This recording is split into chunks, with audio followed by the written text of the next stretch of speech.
தருணிகாவும் ஹரியும் ஹோட்டலுக்கு ஒன்னா போன வீடியோவை ஹஸ்பண்டுக்கு அனுப்பியிருக்காங்க. இப்போ இவரே இவங்க 2 பேரையும் சந்தேகப்படுறாரு. நாங்கள் 2 பேரும் எவிடன்ஸ் கலெக்ட் பண்ணுறதுக்கு தான் ஹோட்டலுக்கு போனோம். மற்றபடி நீ நினைக்கிற மாதிரிலாம் கிடையாது. ஆனால் உன் புத்தி ஏன் இவ்வளோ கேவலமாக இருக்குது, எங்களை பற்றி பேசுறதுக்கே உனக்கு தகுதி இல்லைன்னு திட்டிடுறாங்க. குணாக்காக ஆஜராக வேண்டிய அட்வொகேட்டோ என்னால் இதுக்கப்புறம் உங்கள் கேஸில் கண்டினியூ பண்ண முடியாதுன்னு சொல்லிட்டாரு. இப்போ இவர் சோகமாக இருக்கிறதால தருணிகாவோ நானே எங்கள் லா ஃபார்ம் கிட்ட சொல்லி உங்களுடைய கேஸை நடத்த சொல்கிறேன்னு கூப்பிட்டு போகிறாங்க. இது ஒரு ஹை ப்ரொஃபைல் கேஸ்ன்றதால ஹரியவே இந்த கேஸை பார்த்துக்க சொல்கிறாங்க. இவர் கேஸ் டீட்டெயில்ஸ்லாம் கேட்டுக்கிறாரு. இந்த கேஸுக்கு ஸ்னேகாவும் ஒரு சாட்சியா இருப்பாங்க. அதனால இதுக்கு மேல இந்த ஆபீஸ்ல இருக்க முடியாதுன்னு இப்ப காலி பண்ணி போறாங்க. தருணிகாவோட ஹஸ்பண்ட் ட்ரக் டீலிங் பண்றவங்க கிட்ட அட்வொகேட்டா இருந்ததாவும் அதுக்கு பதிலா இந்த பொண்ணு கூட தப்பா இருக்கணும்னு கேட்டிருப்பாராம். அதனாலதான் இவங்க ஒன்னா இருந்ததா சொல்றாங்க.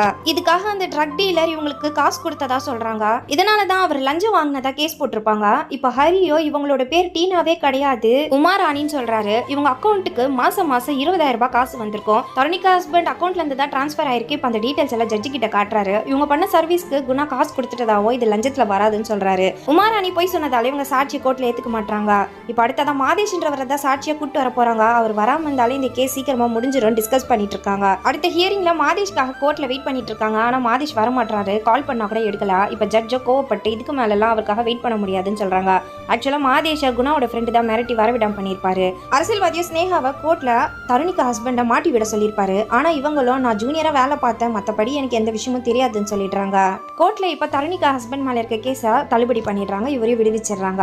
தருணிகா இல்ல உமர் யாராவது ஒருத்தருக்கு தான் வேலை கொடுக்கறதா இருக்கும். இப்போ உமருக்கு தான் வேலை கன்ஃபார்ம் ஆயிடுச்சுன்னு சொல்றாரு. இதை கேட்ட தருணிகா ஃபீல் பண்றாங்க. இந்த விஷயத்துல ஹரியால ஹெல்ப் பண்ண முடியலன்னு நினைச்சு ஃபீல் பண்றாரு. தருணிகா பரவாயில்லன்னு சொல்லி இப்ப இங்க இருந்து காலி பண்றதுக்காக திங்ஸ் எல்லாம் எடுக்கிறாங்க. லாவண்யாவோ உனக்கும் உமருக்கும் 2 பேருக்குமே வேலை கொடுக்கறதா முடிவு பண்ணிட்டோன்னு சொல்றாங்க. இதை கேட்ட தருணிகா சந்தோஷப்படுறாங்க. தருணிகா ஹஸ்பண்ட்காக ஒரு பிரஸ் கான்ஃபரன்ஸ் நடக்குது. தருணிகாவை ஹரிய கூப்பிடுறாங்க. ஆனா அவரோ நீ உன் பசங்களுக்காக தான் உன் ஹஸ்பண்ட் கூட வாழணும்னு முடிவு எடுத்திருக்கேன்னு எனக்கு தெரியும். நீ சந்தோஷமா இல்ல, என்னாலேயே மூவ் ஆன் ஆக முடியல. நான் இன்ன வரைக்கும் கல்யாணம் பண்ணிக்காம இருக்கிறதுக்கு காரணமே நீ தான். இப்போ கூட ஒன்று கேட்டு போல உனக்கு லவ் தான் முக்கியம் நினைச்சேன்னா நீ கண்டிப்பா வா, நம்ம 2 பேரும் ஒன்று சேரலாம்னு சொல்றாரு. தருணிகாவோட ஹஸ்பண்டோ இப்போ பிரஸ் எதிர்க்கவே வைஃபை ஸ்டேஜுக்கு வர சொல்லி கூப்பிடுறாரு. என்னதான் ஹரி கல்யாணம் பண்ணிக்காம இன்ன வரைக்கும் தருணிகாவை லவ் பண்ணிட்டு இருந்தாலும் அவங்களுக்கு துரோகம் பண்ண ஹஸ்பண்ட் தான் முக்கியம்னு முடிவு எடுக்கிறாங்க.